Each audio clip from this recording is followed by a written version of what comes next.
welcome, welcome. Happy Hunger Games, and may the odds be ever in your favor. Now, before we begin, we have a very special film brought to you all the way from the Capitol.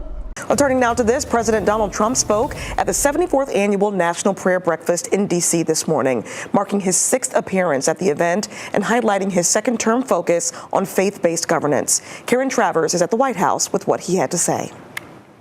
At the National Prayer Breakfast Thursday morning, the president standing by his controversial immigration crackdown in Minnesota. Minnesota, they won't work with us.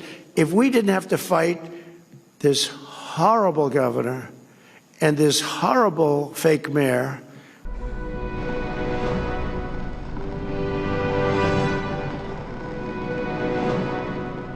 War. Terrible war. Widows, orphans, a motherless child.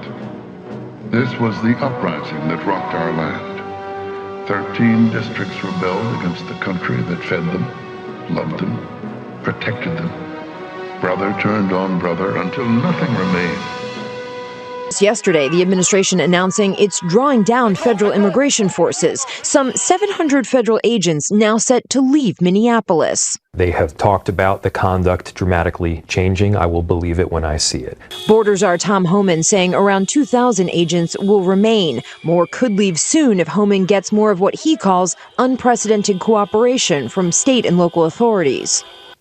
We're not surrendering our mission. We're not walking away from our mission. We're just making this more effective and more smart. After weeks of violent clashes in Minneapolis and the fatal shooting of Renee Good and Alex Preddy at the hands of federal agents, President Trump telling NBC News things could have been handled differently. I'm not happy with the two incidents. It's not, it's both of them. And then came the peace. Hard fought, sorely won. A people rose up from the ashes and a new era was born. But freedom has a cost, and the traitors were defeated. We swore as a nation we would never know this treason again. This morning, the president also standing behind Homeland Security Secretary Kristi Noem. Sir, are you going to relieve Kristi Noem of her duties? No. Oh. I said, why would I do that? The Trump administration saying the immigration crackdown could be expanding to 5 more cities, but the president didn't say which ones. And so it was decreed that each year the various districts of Pan Am would offer up in tribute one young man and woman to fight to the death in a pageant of honor, courage, and sacrifice. President Trump announcing the White House will be hosting the Patriot Games. It's a countrywide athletic competition celebrating the nation's 250th anniversary. It's set to involve one male and one female high school athlete from every state and territory. The lone victor, bathed in riches, would serve as a reminder of our generosity and our forgiveness. This is how we remember our past. This is how we safeguard our future. I just love that. Correspondent Christina Thompson is covering this for us today. She joins us live with the story. Well, the Patriot Games are meant to highlight America's young star athletes while celebrating 250 years as a nation. Now, in this unprecedented 4-day athletic event, the greatest high school athletes, one young man and one young woman from each state and territory, will compete in the 4-day-long athletic event. It's slated for next fall. Celebrating America's exceptional history and culture. Frankly, you'll never see anything like it, and you'll never see anything like it again. And of course, like with most things, the internet has something to say about this. Now, the time has come for us to select one courageous young man and woman for the honor of representing District 12 in the 74th Annual Hunger Games. As usual, ladies first. At this point, it's clear that every effort is being made from family and law enforcement to get Nancy home. But there were 4 things that stuck out to the former agent who spoke to me after he watched Savannah's message. Those 4 things are: 1, humanizing the victim, which is Nancy. Savannah made comments about her mom and who she is as a person. All right, that's them. Let's get the video call on. No! We have woman. We need proof she's alive, Ivan. Oh, Mom, are you okay? We're gonna do everything in our power to get you out of there. Ha! Please don't. I'm having the time of my life. Granny's not going anywhere. Hi, kids. Hola from Colombia. Well, guys, this is amazing. I think Todd Blanche summed it up best. If there was an MVP, if there was a GOAT of liars, it is Michael Cohen. Michael Cohen is the embodiment of reasonable doubt. And this entire case hinges on someone who has quite literally lied to every single person and body he's ever been in front of. Number 2, the former agent says he doesn't think this is a direct plea to kidnappers, which you'll hear him explain in just a moment. Number 3, family wants proof of life. They want to know she's alive. Mrs. Baldwin, I'm sorry, are you saying you don't want to be rescued? Getting separated from that tour group was the best thing that's ever happened to me.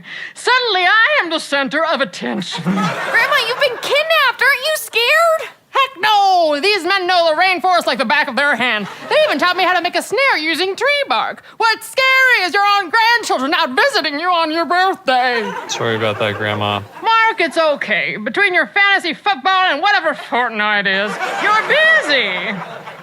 Okay, Nan, we're sorry we haven't checked in on you more, but we're gonna get you home. Home? You mean Rio Verde retirement community? No thanks. I sleep in a lean-to now, and Emiliano here pokes me with a stick every morning to make sure I'm still alive, but at least he checks. And 4, he thinks there has been a lack of communication between a potential kidnapper, law enforcement, and family. So this is family making that step. Okay, Mom, you've made your point. I'm not leaving homemade arepas and watching Emiliano here wash his shirt by hand in the river every morning to go back to that home and being ignored by my family. Ivan, what are your ransom demands? We want $3 million. Go ahead, pay him for all I care. I'm staying. Mrs. Baldwin, we agreed that you would leave us in peace when the ransom was paid. Oh, you'd love that, wouldn't you? You just want to ship me off and never call me again. Why would I call you? Mrs. Baldwin, stop trying to make us all feel guilty. Now just leave when the ransom is paid. Here's more of a breakdown from that agent tonight. They're humanizing everyone here to make, if there are kidnappers out there, to make those kidnappers feel like maybe they should care. We've all acknowledged there's a ransom note. It appears to me that the investigators aren't 100% convinced it's legitimate. Ivan, this family doesn't have $3 million. Fine, $2 million. Is that all I'm worth to you? Is that how you treat your grandmother, Ivan? You're not my grandmother, Mrs. Baldwin. Fine, $1 million. $1 million? What am I, an old shoe? And when was the last time anyone asked me what kind of music I wanted to listen to, huh? Okay, we will pay you $50 to come get her, please. At one point, Savannah's sister mentions, "Mama, we need you to come home." So she's talking directly to the victim as if she has control of coming home herself. That was interesting to me. It seemed to leave the door open a little bit for this not to be a kidnapping. Yeah, great. Deal. No deal. What are you talking about? Lady, go! I need certain assurances from them. Okay, Mom, if we promise to come visit you once a week, will you come home? Make it 3. 3? Oh, come on, Grandma. Yeah, man, we've all got a lot of stuff going on. I also think 3 is unrealistic. If I see my girlfriend 2 times a week, we're doing good. Ask for 2. Okay, and 1 call a week from both grandchildren. Be reasonable, Mrs. Baldwin. Make it 5 texts and 1 call every other Sunday. And Emiliano here comes with me. That former agent added that he feels there is not an open line of communication right now. Yes, there was a possible ransom note, but he says he thinks this video from Savannah and her siblings is a plea to open up those lines of communication with the kidnappers. Mrs. Baldwin, please give Emiliano his jacket back. Come get it. Come and get it. Okay, man, I think the call's breaking up. Oh, that's just like you trying to rush me off the phone. Oh, sorry, Mom, we can't hear you. Okay, please hurry. Great job, man. Mrs. Baldwin is going home. Well, we'll see, boys. No, Mrs. Baldwin, we entertained you for long enough. You're going home. Maybe I'll stay for the holidays with you boys. You gotta try my famous Christmas salad. It's got mayonnaise and marshmallows. Oh, Mrs. Baldwin! 2 men enter, 1 man leaves.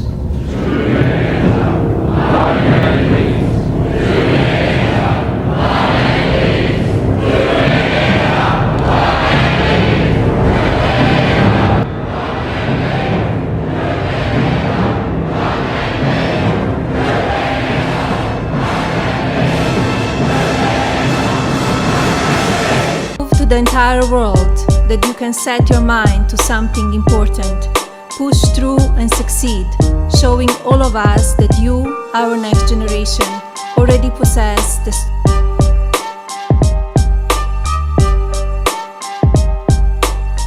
strength and resilience of the American spirit. Was die Attentäter betrifft, die in Berlin den Anschlag auf die deutsch-arabische Gesellschaft verübt haben, ist die Polizei einen Schritt weitergekommen. Der nach dem Anschlag auf die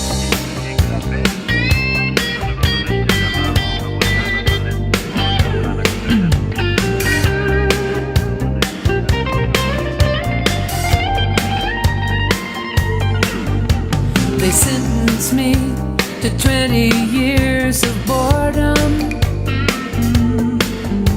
for trying to change the system from within.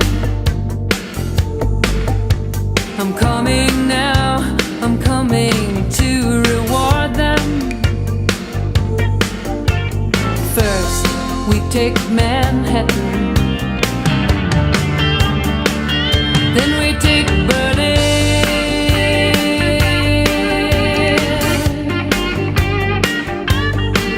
I'm guided by a signal in the heavens.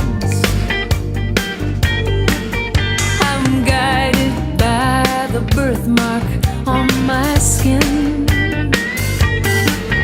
I'm guided by the beauty of our weapons. First, we take Manhattan, then we take Berlin. I'd really like to live beside you, baby. I love your body and your spirit and your clothes. Did you see that line that's moving through the station? I told you, I told you, I told you I was one of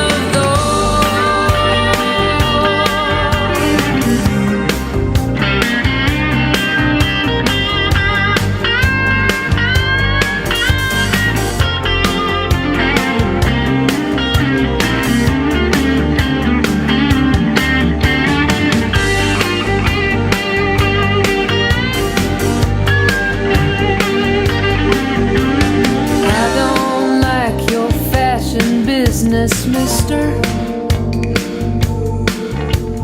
I don't like those drugs that keep you thin. I don't like what happened to my sister. First, we take Manhattan, then we take Berlin. He's lied before, I believe it's every branch of Congress.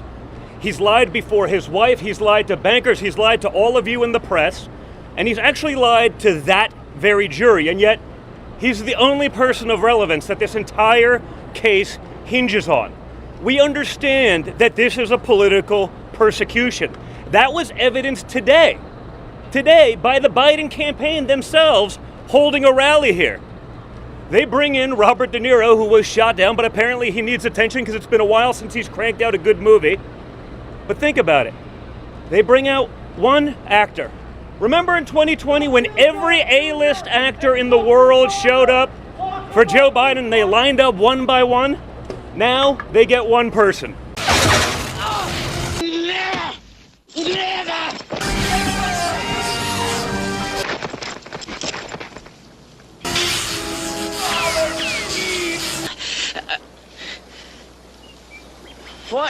we've got here is failure to communicate. Only now, at the end, do you understand? Some men you just can't reach.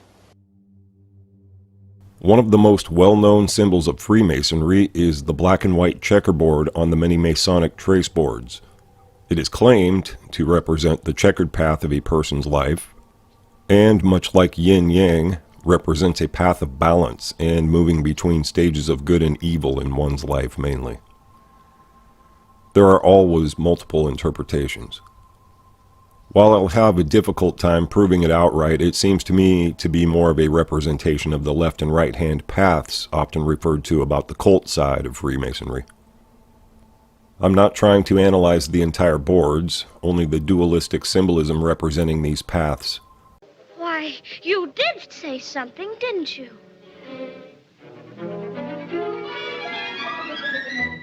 Are you doing that on purpose? Or can't you make up your mind? That's the trouble.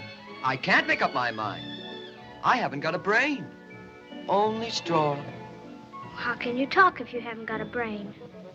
I don't know.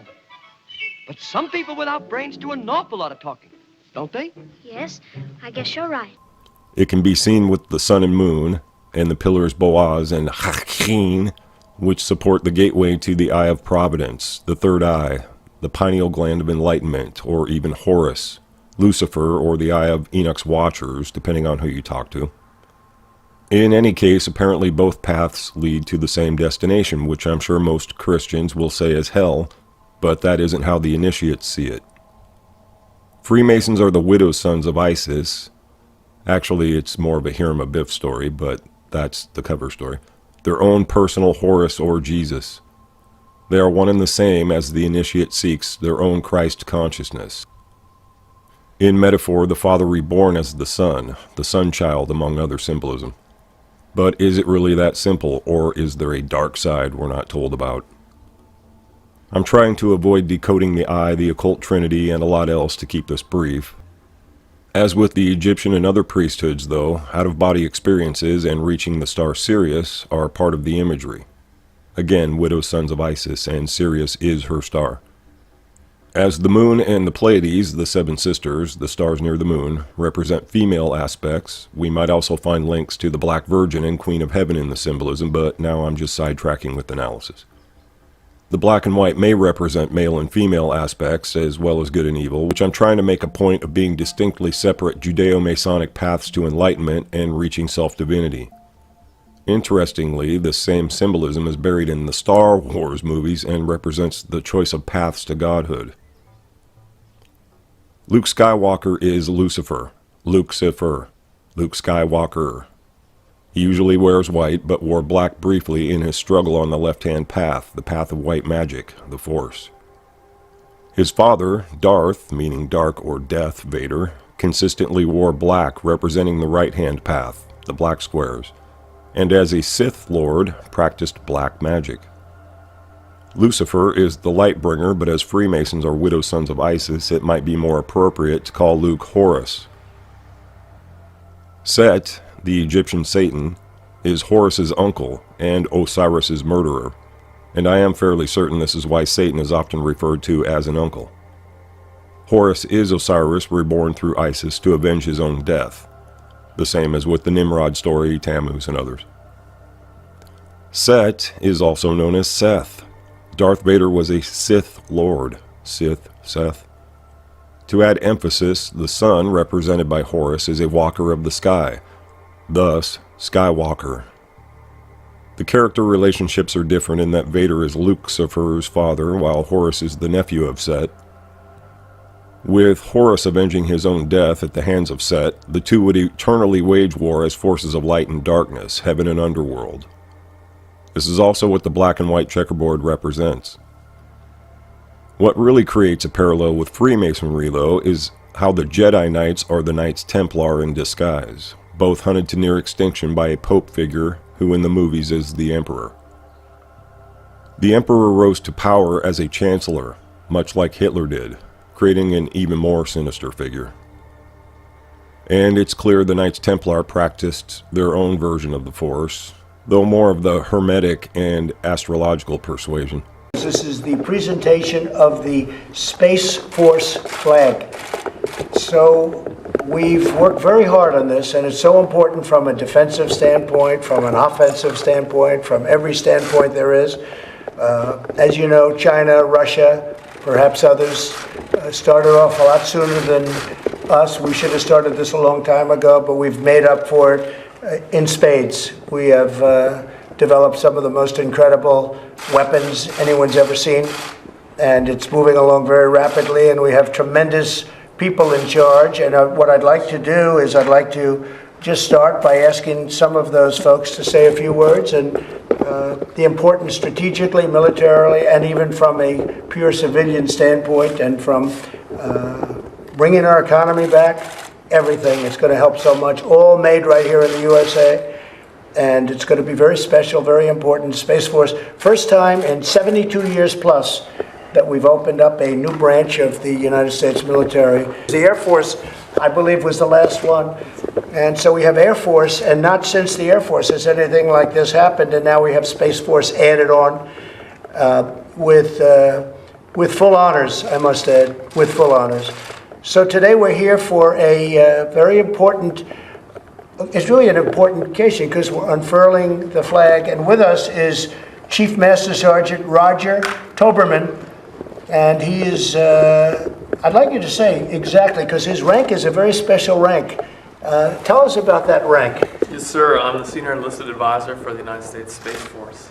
The highest sergeant by far, right? Yes, sir. And at the moment, the only one. So I give counsel to the Secretary and to the Chief. This rank is custom designed. Wow, that's beautiful. Wow, that's it. And he's the only airman that wears that rank, and will be the only airman that wears that rank. He's the Senior Enlisted. That's fantastic, and I heard tremendous things about you, Roger. Thanks. It's a very important position. Thank you. You're with all these generals, but you know what? He's an important guy, right? So why don't we go ahead and do it? Let's do it. Yes, please. Thank you.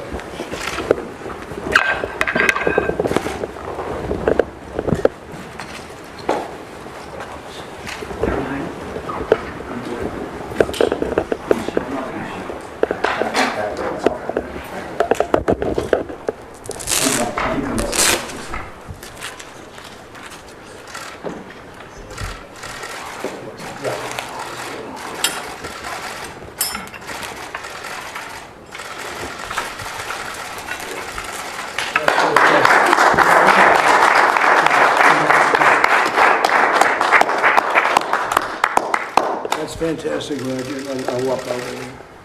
That is great. Here, you stay right there.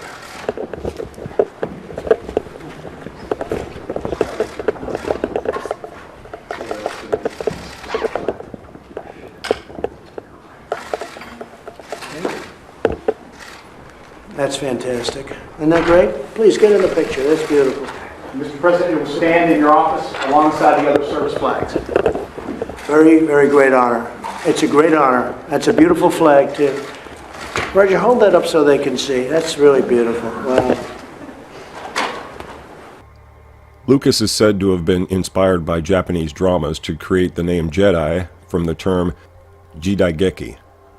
But it occurred to me that it may be influenced by the name Levi, as in Eliphas Levi, the well-known magic practitioner and Freemason. It's possible, anyway. A movie with a similar Christ theme that seemed applicable to mention is Cool Hand Luke. The synopsis tells of the obvious biblical overtones, emphasized by this image that they show up a crossroads at the end. That's mainly why I used the clip at the beginning. The two scenes seemed to merge so well that I couldn't pass it up. There is far more symbolism in Star Wars, and most likely heavily reinforced, pun intended, when Disney recently bought up the franchise from Lucasfilms. Notice all the characters in the movie posters are showing their left eyes, the eyes of Horus, the left-hand path. It doesn't make much sense for the villain to be doing it, as no doubt the right eye represents the right-hand path, the dark side. When looking at montages of all the celebrities showing off their left and right eyes, it's difficult to determine which side they may or may not be leaning toward. For instance, Lady Gaga shows off her right, while Marilyn Manson, or did I, shows off his or her left. And while on the subjects of Manson and Disney, Marilyn recently signed a 6-year, 3-movie deal with Disney, who have become more than a little dark side in recent years. 6 years, 3 movies. I'm sure that's no 666 reference at all. I can't stress enough it's becoming the grungiest place on earth and not in the best interest of children's upbringing. Walt Disney was a leader of the Freemason youth group, the Desmoulins, named for the leader of the Knights Templar. And that's where a lot of the magic is coming from in Disney movies, his role as a Rosicrucian also. As most are already aware of the evils of Disney, I'll save that expose for another time. And finally, to reinforce my assertions about the magic practices along with the coincidences of names, I'll just quote 2 of the most famous Freemasons. When the Mason learns that the key to the warrior on the block is the proper application of the dynamo of living power, he has learned the mystery of his craft. The seething energies of Lucifer are in his hands, and before he may step onward and upward, he must prove his ability to properly apply energy. Manly P. Hall, from The Lost Keys of Freemasonry. Well, that doesn't sound one bit like an application of the Force to me. Oh wait, every bit. Lucifer, the light bearer, strange and mysterious name to give to the spirit of darkness. Lucifer, the son of the morning. Is it he who bears the light, and with its splendors intolerable, blinds feeble, sensual, or selfish souls? Doubt it not. Albert Pike from Morals and Dogma of the Ancient Accepted Scottish Rite. There is a clear distinction, though, between Lucifer and Satan to Freemasons in the roles of Horus and Set. Lucifer even has to do with phosphorus in our DNA and even sonoluminescence in a sense, where sound creates light and light does create matter. To them it is the source of life inside us and the Christ consciousness, while it would make sense that Set mainly represents death while Horus represents life, the sun, in simplistic terms. Perhaps that better explains this Freemason's words in this video. I am Lucifer. Okay, define Lucifer for me. Pure, virtuous, wholesome, innocent individual that's out to help people. Lucifer is? Yeah. Say that again. Lucifer is a pure, holy... Virtuous. Virtuous. Now, is he the Lucifer that God created? That's the same one. Oh, man, this is great. I'm going to put this on the internet. Oh, Amen. God bless you, Amen. brother. Because that's exactly what the Shriners and Masons teach, is that Lucifer is light. No. And you're, what you're about confirming those hospitals? You know what, sir? Jesus said, many will say to me on that day, Lord, Lord, we did not do these good deeds in your name? And you'll say, away from me, you workers of iniquity. I never knew you. Jesus said it? In Matthew chapter 5. Mercy. No. That's hard to believe. So you're a Christian and you don't know that? Actually. No, I really am. You are. Because I'm pure and virtuous. You're pure and virtuous, okay. Yeah. Mm-hmm. In other words, you're perfect without Jesus, right? No. Okay, tell me about Jesus. Who is Jesus? Well, he's my leader. Is he the Son of God? Yes, he is. Is he the only worshipful master? Yes. Have you ever been called worshipful master? No, because I've just been too busy. I've been working. Working? Been working to help people. What like kind you. of work? Okay. Get out of here. See, this is what a Mason confesses, is that Lucifer is...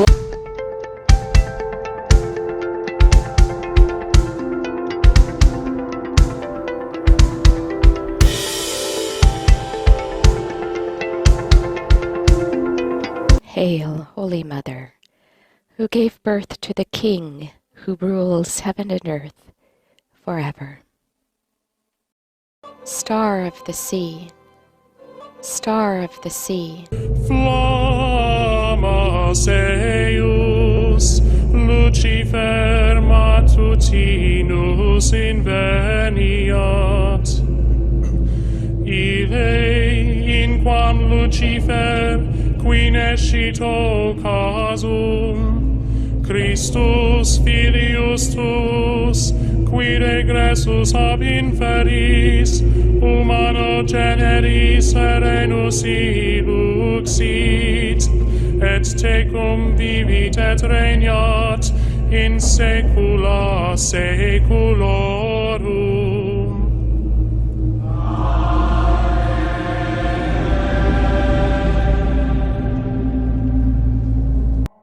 Lucifer is a name that, according to dictionaries, refers to the devil, Satan, or to the planet Venus, when appearing as the morning star. So Lucifer would seem to be Venus, but Lucifer is the sun as a morning star. The star Sirius is also the morning star, the star of Isis, during the dog days of summer, the dog star. So Lucifer, Venus, and Isis, Sirius, are all a morning star, while Jesus is referred to as the same in Revelation 22:16. Not to complicate things, but it doesn't mean that they're all the same being. It's a generic term, and again, Lucifer and Satan are not the same being either. Priests of Isis wore masks of Anubis, as shown from her temple in Pompeii, a possible dog star reference. Set also has a canine head like Anubis, and is the sister of Isis. The point I'm making is it's far too complicated to just assume Satan when using the term Luciferian. Or is it implied by the checkerboard squares and twin pillars leading to the same destination that Horus and Set are ultimately one and the same? Or are they leading to the Isis of Providence in the cult of the all-seeing Isis? I think it's actually pronounced Isis or Isis, not to nitpick the point. It's most often called the Eye of Horus, but is it? The real point here, though, is that Luciferian and Satanist is the difference between white and black magic, and just so I don't present a basic point while seeming completely ignorant of Egypt. It's also worth noting that upon reaching the Royal Arch degree, initiates are informed that the real name of God is Yabulon, which is a godhead trinity of Yah, either Yahweh and or the Egyptian moon god Yah, Bull, or Baal, the bull god, and On, claimed to be Osiris, while Manly P. Hall stated a possible Persian deity, Yah-Bol-On. This is the same Royal Arch degree that I mentioned in my last videos displaying the W, pitchfork sign, which I reasonably assumed had to do with Mary, who was also Isis as well as representing other mother goddess figures, while also the spiritual sea between heaven and earth. But it could represent this Yabulon trinity. I doubt that, but it's possible, and I'm mainly pointing out that Lucifer isn't necessarily the god of Freemasons as is often portrayed. It's far more likely to be Isis, or in another role Sophia as wisdom, or generically the Queen of Heaven, the Great Mother.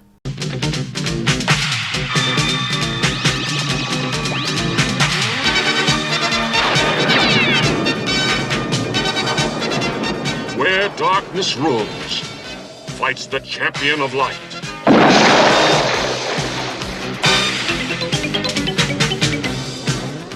Where hope seems lost, there rides the rebellion. Together they stand ready against the dark, evil warriors of the Horde and their leader, the terrible Hordak. The rebellion, armed with hope and ancient powers against the force of an intergalactic army. This is the story of one who will become leader of the Great Rebellion. She-Ra, Princess of Power.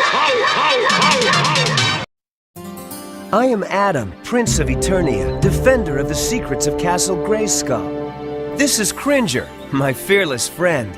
Fabulous.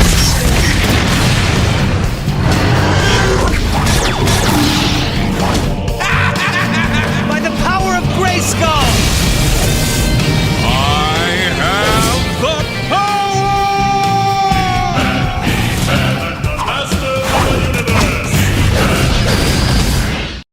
So anyway, it would seem there is both a light and dark side to Freemasonry, while it may be that the practitioners of white magic may actually not mean any harm to anyone. I know most Christians will say they're all evil, and that same final destination between the pillars of light and darkness only reinforces that they're all walking in the delusions of Satanism. They may be, but that's certainly not how they see it in their order or any other similar occult order. Generally speaking, Satanists don't even worship an actual being named Satan or Set. But whatever fate awaits them, they follow the same basic principles that stem not only from the Egyptian and Babylonian priesthoods, but also the same found in Judaism and Catholicism. Whether it's Jewish Kabbalah, obelisks at St. Peter's Square, the Pope wearing a Dagon cult mitre, or there being both a white and black Pope, there are too many parallels to be ignored. Moreover, there is this news article from the Jewish Chronicle in 1867.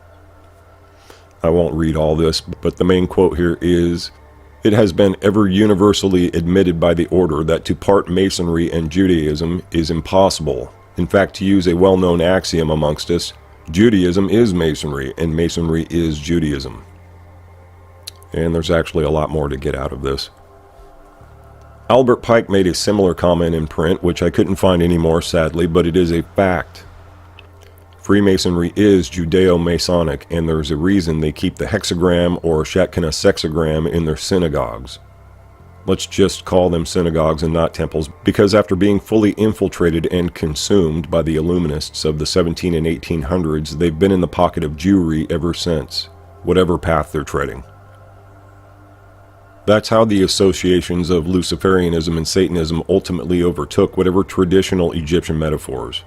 And now Freemasonry is viewed as a synagogue of Satan. And as I hope I cleared up well enough, are only Horus and set by other names, which are where the biblical titles are actually derived from, while the Hebrews were influenced by Egypt, part of that real Israelites material I was going to point out. As I was also leading up to pointing out, there is a Hegelian us versus them mentality being pushed on society from all angles, and not the least of which is the obvious rise in popularity of Satanism. I personally believe the Church of Satan, Temple of Set, Scientology, and other cults were created as part of an agenda to push society toward chaos and an anything-goes mentality, and it was also a convenient way to control those personality profiles who tend toward the opposite of a Christian ethic, which generally has been most of the USA.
Those people would then be used to create the chaos in the public, cause a social reaction with many running straight to Christianity, or at least a positive religion, who would then be controlled by the same hidden puppeteers of the priesthood, Freemasons mainly.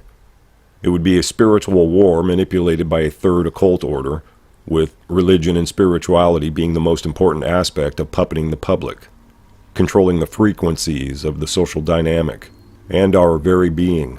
Something that can even be done with HARP, and I'll talk about later. That's one reason why the founders of the satanic churches were associated with law enforcement or psychological warfare in the military. It was a setup for control factors and not just within their own ranks. As former Church of Satan member Mark Passio stated, the number one goal of Satanism is to control the minds of the public. While there is a motto in Freemasonry known as Ordo ab Chaos, or order out of chaos, this is not the entire explanation for why it's being instigated, though the same reason of seeing the metaphorical phoenix rising from the ashes is. So our secret controllers can further tighten the noose around the public's neck.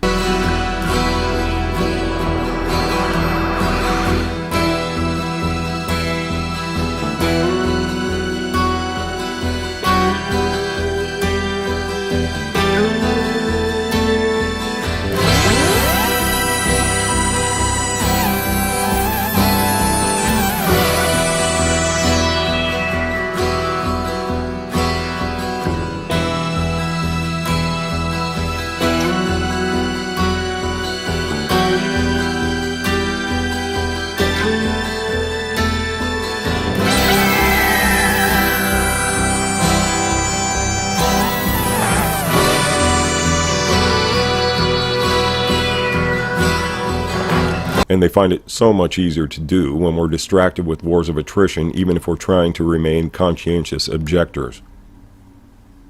I'll explain more of that another time, but it would seem that the symbolism illustrated by Freemasonry emphasizes that there is a distinction of a light side and a dark side.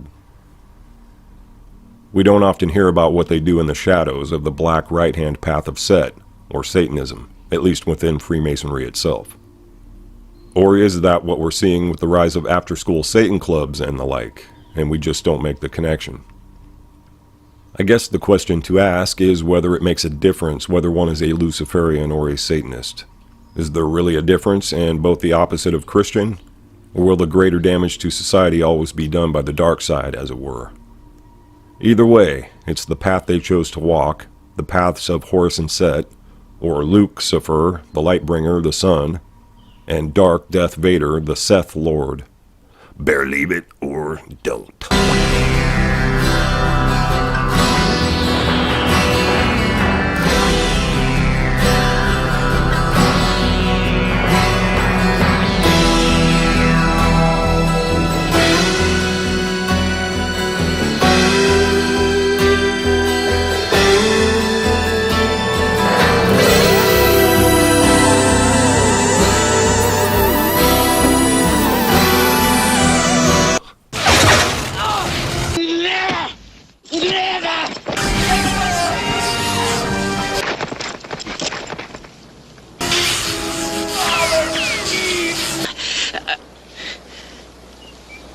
What we've got here is failure to communicate.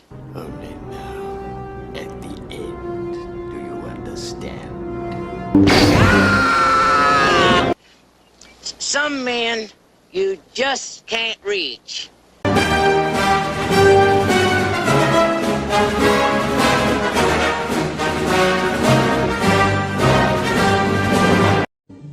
C. Jews in space! In Jews out in space, presuming along, protecting the Hebrew race. In Jews out in space, if trouble appears, we'll put it right back in its place. When Goyim attack us, we'll give them a smack, we'll slap them right back in the face.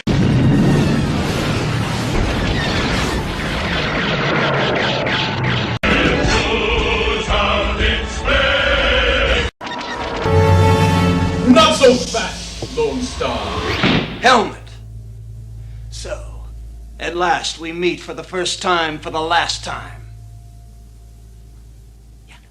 Before you die, there is something you should know about us, Lone Star. What?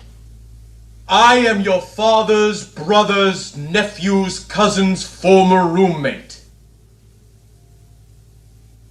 What's that make us? Absolutely nothing, which is what you are about to become. There it is, planet Druidia. And underneath the air shield, 10,000 years of fresh air. We must get through that air shield. We will, sir. Once we kidnap the princess, we can force her father, King Roland, to give us the combination to the air shield, thereby destroying planet Druidia and saving planet Spaceball. We're never going to stop exploring the unknown in air and space. We're not going to stop innovating for the benefit of humanity and inspiring the world through discovery. 22 will go down in the history books as one of the most accomplished years all of NASA's history and missions. The golden age of space exploration.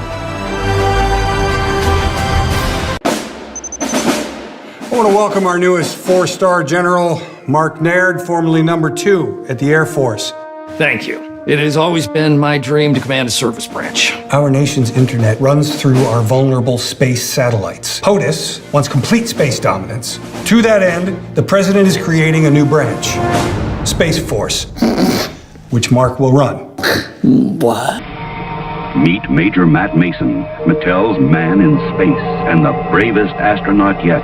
He lives on the moon We may all be there soon, and he gets around with a jet. Until Sergeant Storm in his red uniform, Major Matt worked all alone. Now, together, they face the dangers of space and seek to learn the unknown. The machines that they drive seem almost alive as they transport the adventurous pair. The new Astrotrack whips through the black, and Firebolt even goes where they meet Captain Laser, his space gear ablaze with energy stored from the stars. He's a giant, it's true, but a friendly one who spent his boyhood on Mars. An exciting place, the world of space, as all the astronauts know. This world is swell. It's made by Mattel. With it, how far can you go?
Try not to understand, because it is impossible. It's going to get more and more overtly occult as these things develop. I mean, Burning Man's totally in-your-face occult. I mean, that's just flat out, we're witches, we're here, we're New Age, we're here to work witchcraft.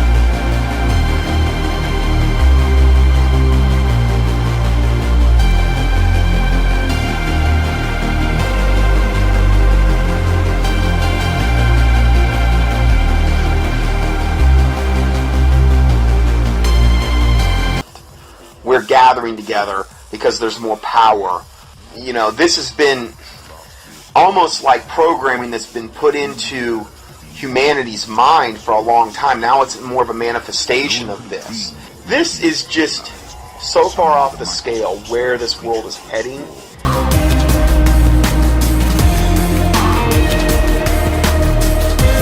The amount of time, effort, money that is being expended by Satan and his minions to implement his agenda.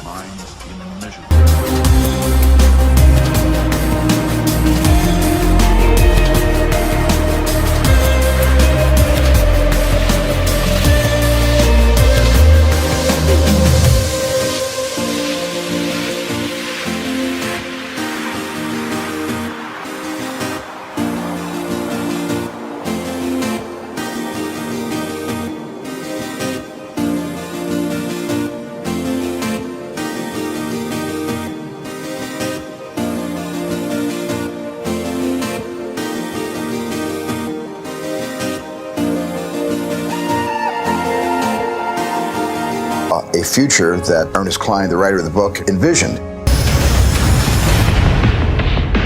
I was very careful with Ernie collaborating with me every step of the way to be able to find the movie narrative inside this dense forest of Ernie's profound imagination. The Oasis being the ultimate toy box with all the toys in the world, and then playing that with one of the greatest filmmakers of all time. It results in just amazing action and such a fun adventure. Ernest Cline is such a visionary, and I think has seen the future before any of us possibly could even imagine it.